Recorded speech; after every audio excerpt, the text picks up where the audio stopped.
అందరికీ నమస్కారం, పెద్దలందరికీ నమస్కారం. తెలంగాణ ఉద్యమ గాయనిగా, తెలంగాణ ఉద్యమంలో ఆడి పాడిన తెలంగాణ బిడ్డగా ఈ సమస్యను చూసి స్పందించి నా వంతుగా బాలన్న ఒక మాట అడుగుడుతోటే ఈ పాట పాడడం జరిగింది. చాలా అద్భుతమైన పాట. ఏ గవర్నమెంట్ అయినా ఎవరన్నా ఉండని పేదోళ్ళ ఉసురు కానీ ఆడబిడ్డల ఉసురు కానీ మంచిది కాదని నా అభిప్రాయం. నేను చాలా గట్టిగా నమ్ముతా దాన్ని. కాబట్టి ఎంత కష్టపడితే ఇల్లు కట్టుకోగలుగుతామో, ఎంత కష్టపడితే బతకగలుగుతామో అనేది ఒక పేదలకు మాత్రమే తెలిసి ఉంటుంది. ఉన్నోళ్ళకి ఆ వాల్యూ తెలియదేమో అని నేను అనుకుంటా. అందుకోసమే కాయా కష్టం చేసి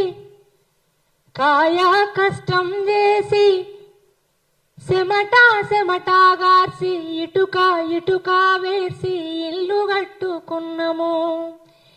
ఎదిగిన మా బిడ్డలనే పసిగుడ్డులుగా చూసి ఇల్లే మా పొదుగంటూ దాసి పెట్టుకున్నాము.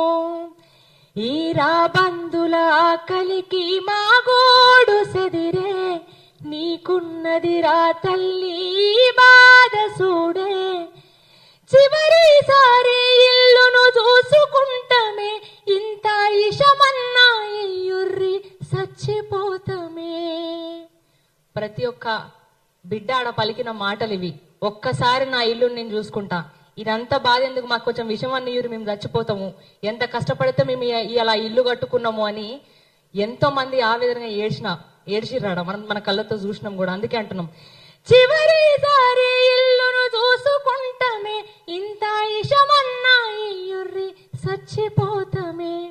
నువ్వు కూల్చేది ఇల్లు కాదురా, నెత్తుటి ముద్దల్లా మా వల్లేరా.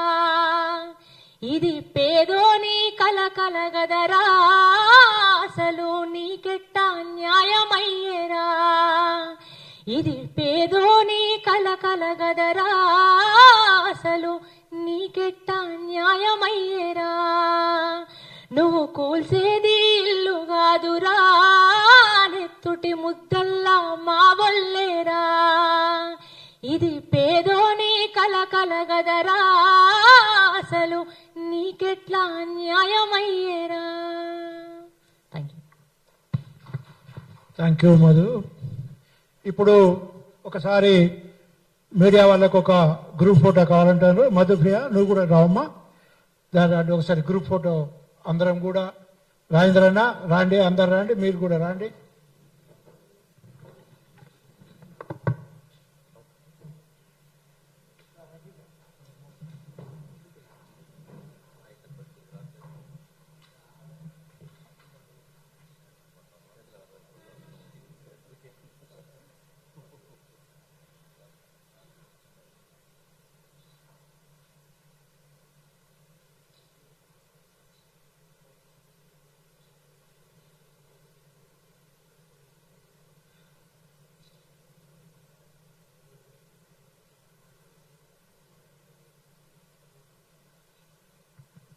Thank you.